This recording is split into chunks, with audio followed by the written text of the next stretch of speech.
نخستین بار گفتش که از کجایی؟ بگفت از دار ملک آشنایی. بگفت آنجا به صنعت در چه کوشند؟ بگفت انده خرند و جان فروشند. بگفتا جان فروشی در ادب نیست. بگفت از عشق بازان این عجب نیست. بگفت از دل شدی عاشق بدینسان؟ بگفت از دل تو میگویی من از جان. بگفتا عشق شیرین بر تو چون است؟ بگفت از جان شیرینم فزون است. بگفتا هر شبش بینی چو مهتاب؟ بگفت آری چو خواب آید کجا خواب. بگفتا دل ز مهرش کی کنی پاک؟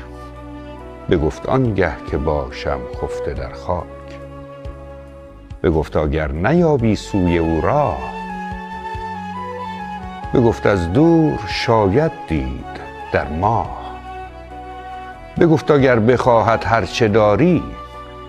بگفت این از خدا خواهم به زاری. بگفت آسوده شو کاین کار خام است. بگفت آسودگی بر من حرام است. بگفت از عشق کارت سخت زار است. بگفت از عاشقی خوشتر چه کار است. بگفتا جان مده بس دل که با اوست. بگفتا دشمنند این هر دو بی دوست.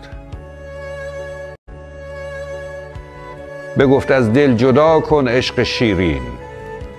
بگفتا چون زیم بی جان شیرین. بگفت ار من کنم در وی نگاهی؟ بگفت آفاق را سوزم به آهی.